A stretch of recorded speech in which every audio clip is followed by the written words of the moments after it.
everyone. I want to welcome you to the Next Scale Adventure podcast. Today we have Lisa. Lisa is very exciting to know because Lisa is also my second women entrepreneur who could actually join the podcast with me. So Lisa is a CEO. She's also an entrepreneur. In fact, my introduction with Lisa was she is focused on reality. She talks about the result. We have women dealers rarely talk about results and a bunch of other stuff that are focused on primarily business. But I like the fact that Lisa is straightforward, at the same time knows how to say it in a way that it is not rude.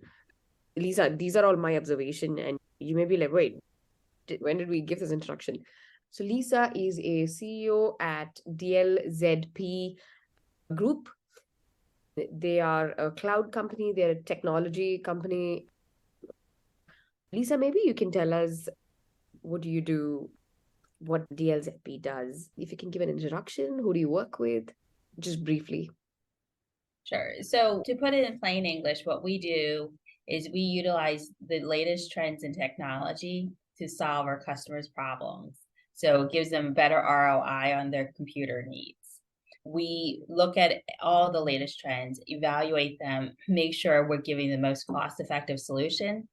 So they're able to look forward versus always worrying about looking back at what needs to be patchworked to make it to the next level. I did mention straightforward. That's all. It's super straight. So I'm going to ask you a question, Lisa, which I didn't put in the list, but I'm going to ask you. Tell us one of your biggest lessons as an entrepreneur. What I've learned, I guess more of what I've observed, is women really need to support women. I've kind of taken that to heart where I look for women that need assistance and work with them to help them grow. I've noticed, especially in the IT industry, there's not as many women. And when you more talk about senior management and interaction with others, that's where it's more critical. We have to build women up to make sure they all have the self-confidence and skills to succeed, to make sure it's an equal playing field for everyone. Love that. Let's talk about your business, right? What kind of clients do you work with? In fact, interestingly, a lot of time we realize it's not so much about the kind of clients, but what kind of problems do you solve for them? So we listen to a customer, we build a relationship. So most of our clients are more long-term. We're not looking to get in and just to get out 5 months later. Most of our clients we have for over 5+ years. And it's because we build a relationship. It's a mutual respect. We make sure we always deliver a quality product. So we build such a relationship where we know their pain points. And so we look at what's the best way to solve them. And so for one of our clients, they were talking about how they were looking for a solution for the wind turbines, how to solve to get the accuracy for the grid, how to make sure that when they bought and sold, they were making the best ROI. Because even being off by a little bit, that costs millions of dollars. So we were able to improve the weather prediction from 75% accuracy to the point where it was at 99.9% accuracy, updated real time, and could predict out to 96 hours in advance. So it was a great lesson for us. And we've actually been able to finalize the product where we now sell it to other customers because we see the need. Because for a company, millions of dollars is a huge deal. It doesn't matter what size you are, that could make a substantial impact. Yeah. So very interestingly, you said we solve that problem and now we sell that to others. This is something that I talk to my clients about, is that how there's a part of us that want to create, and then there's a part of you that don't like repeating, but it is useful to duplicate and multiply. And what do you think about that? That is, when it works, to do it, to sell it, or to give it to more clients. What do you have to say about, no, but it's the same solution. I need to look new. The solution needs to be new. Because sometimes it doesn't make sense. Then I thought it'll be interesting to hear from you. Have you had that thought? Have you worked with clients with that thought? How have you solved that? So what we do is when we understand every customer is unique, but the foundation of their problem is the same across the board. Mm. So we might have to make minor tweaks in the long run to make sure it fits perfectly for them, but it's easy enough that we're able to do it. What we do is we use machine learning, AI, in everything we do. Everything's automated, everything's built securely. So it's a quality product that is easy to make minor changes for the future. So even like a client that we signed maybe 3 years ago, and we build a solution for them, we're still updating it to make sure that it's current and is utilizing the most current technology. Nice. I want to look at some of the lessons you have learned. I know I'm going to ask you to pick only one lesson, and it's harder to pick one lesson, but I'm going to ask you to do it. So let's look at different parts of the business, right? And let us at least look at the key parts, which is marketing and sales. I'm just, for better use of time, I'm going to club them, marketing and sales, because it's a massive challenge, and business growth. In these three areas, what would be one of your top lessons? If you can probably share top lessons in each area. Okay, so I guess something that covers all of them is the culture. Mm. And we've gotten to this point where we really have fine-tuned our interview process, where for years we were like, should we do this, do that? We kept going back and forth, and we finally have something that works. So typically, one of the first things that is talked about over and over again through each interview is our core values, our Mm. culture, to make sure someone's going to fit in, because that's the foundation. And we can teach them skills, but we can't teach them ethics. So that's our biggest thing, is when we're looking at someone, if they have that kind of flows into everything. I guess into sales and business development, our biggest challenge is finding someone that understands our core values but can keep up with the latest technology. Mm. So I see. when like any employee that comes to us, the first 90 days, more or less, they're drinking from a fire hydrant. That's one of my employees. It's like trying to drink a little bit and everything's just coming at you. So that's the biggest challenge for sales, because for them to ramp up and learn everything and then be able to discuss it with a client is very hard. Then the next one was business growth. So with business growth, what I've learned for us, because we reinvest all the money, all the profits back into the company, and a lot of it is donated to charity. So with the business growth, we always seem to take 2 steps forward, 1 step back. And I think it's because we spend so much on R&D just to make sure we're on the current trends. And that's why sometimes we struggle on the growth, because if I didn't do that, we would probably have more sales, but the quality of product wouldn't be the same. Interesting. I also love the fact that you said culture. And in my interview, that is when I interview people, I tell them the exact same thing that you talked about. Uh, because there is a learning curve that's required, because as a company, you're trying to accelerate that process. And for them, they're trying to catch up, which means there is a little bit of that's happening, which is fantastic to hear companies operate at that level, because it's required, right? You are not going to be able to hire someone and wait for them to buckle up and ready, because we don't have time for it. You do want someone to just hit the home from the day one. I'm glad you touched on the culture, especially.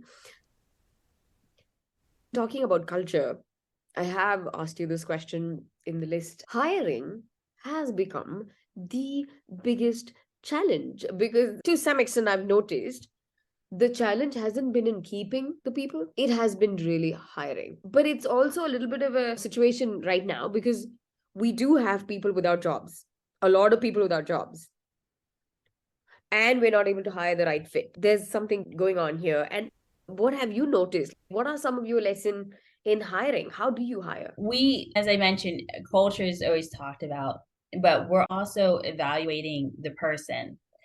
And when we interview, we purposely do it via phone. One, we don't know what they look like. We know nothing about them. So they go into this totally blind. And it's a great way to feel how they are, what their true personality is, because it's a little harder for a personality to come out on a phone versus a Zoom. So we want to make sure that we're getting to know them, because we're 100% remote. So we have to make sure that they understand that how to handle the remote situation, because it's Yes. not always easy when you can't look at somebody in the eye and be able to have a regular conversation. You can look and see, oh, she's pretty ethical. I really want to do business. Or you can't tell that so much on a phone call. So we Yeah. want people that understand that and can live up to that metric. It's very important for us to make sure, because even one bad apple ruins Yeah. the whole culture for the team. And it takes so long to rebuild the culture Yeah. afterwards. So that's what we focus on when we're hiring, is just making sure they will fit in. And have you found it challenging to hire? Oh, yes. I think we have like 20 or 30 open positions on our website. And so we have quite a few looking for the right candidate. Unfortunately, because we do some federal work, we're looking for US citizens, US based, but we have other options, but it's finding the right people. My recruiter is phenomenal. She probably gets like thousands of resumes a week, and she scans through them, and I can go through a resume in 15 seconds and know if they're worth moving on. And we're very big on promoting from within. So she started out as my EA, and now she's doing the recruiting and everything for us. And she's also the main contact for employees. She's like their support system. And that's what we try to do, is because we want to keep the people. And if they want to grow, we want to make sure Absolutely. they're growing with us. I love that you mentioned that we are keen on promoting within. I feel like with teams that I have seen, even with ourselves, I've seen is that the loyalty grows literally twice the number of years they worked with us. Because I think the one is obviously, I would, given that I've seen this culture very rarely, but whenever it worked, I know someone is caring enough to give them opportunities. And I'm sure that's why people stay and that's why people grow within. It doesn't happen otherwise. And people think it's better salary, it's better culture. I agree, all of that. It is that one person who cared enough to stand for that individual. So they feel like, okay, great. You believed in me. I'm going to do this right now. So I've noticed that as one thing has been a constant insight with people whenever they've grown from literally departments to departments. I've literally seen people jump starting as someone who just a telecaller to become the head of client service. I've seen just because somebody said, you know what, I'm going to back you. If you want to fly, you can fly.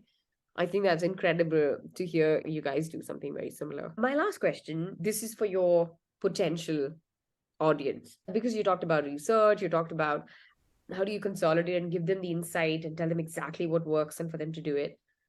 I'm not quite sure how do I, because I've noticed with some of the guys, because they're Salesforce guys, and I say, okay, what do they have to do and not do? I'm not quite sure how do I fit in this question with your audience, but I'm sure you understand what I mean. Let's just say a category of your clients, possible prospects, watch the video, and then they feel like, what's a hack? And if you can give them a hack of what to start, what to stop, to simplify whatever the struggle that they have, the common struggle you've noticed that they have. I recommend to everybody, not just my clients, and this is something we're always working on, is educate your employees on cybersecurity, how to read notice that's a spam email or spoofing. Make sure you have security built in from the ground up.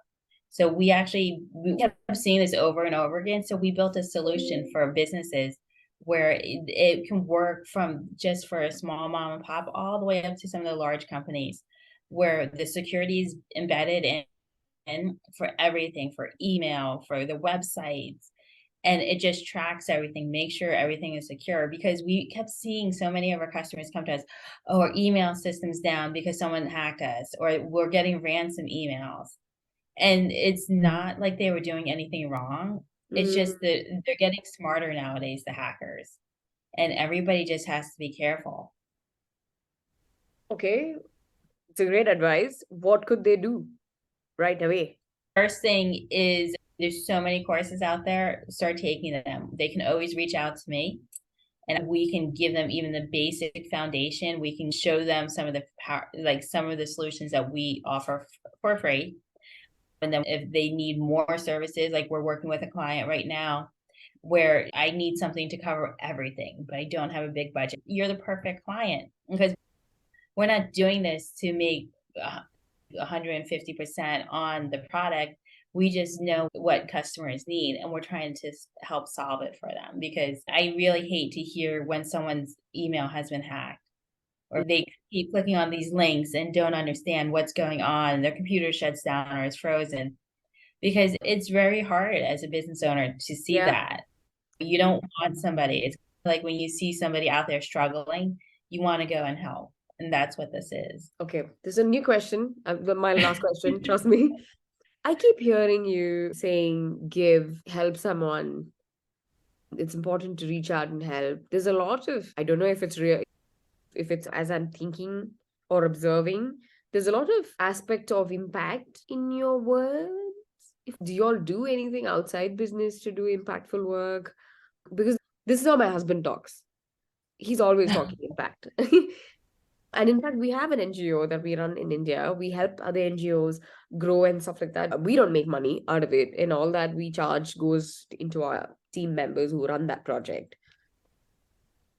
But I keep hearing, is that just me hearing, or do you all do anything impact work, social work outside of business? To me, I don't look at it as like impact work, but we do quite a bit. We encourage our employees once a quarter to take a day off of work, volunteer. It's something that they're passionate about. It's not something that I am or my VP or my business administrator. It's something that they want to do and give back. But we have, like myself, I'm affiliated with two nonprofits where, like one of them I've been involved with almost, I think, 19 years, where I went from being their main volunteer, from helping lead the conferences, heading volunteers, building websites for them, doing emails, administrative stuff, just because I was so passionate about what their beliefs are and what they were doing, that I felt strongly to help. And then there's a local one that we support where we actually put on events for kids to educate the kids in the greater Houston area about STEM education. So we put on classes for them to learn how to build a battle bot. And then we lead Comic Blues in Houston. It's called Robotica, where it's battle bots of like 150 pounds come and compete against each other. So we want to educate and build awareness around STEAM education, because so many kids are not aware that's an option, especially for girls and the underprivileged. We want to make sure that they have access to these things that not everybody else does. I love it. See, I knew something was cooking. But thank you. Thank you so much. It truly has been a pleasure. Like I said, I think all of your answers were just sharp to the point, but I think also gave me an opportunity to understand a little more about who you are as a person and as a business, how you run. It's truly been a pleasure to have you on the podcast. Thank you for inviting me. I have appreciated the time with you, and I look forward to talking with you again. Yes, absolutely.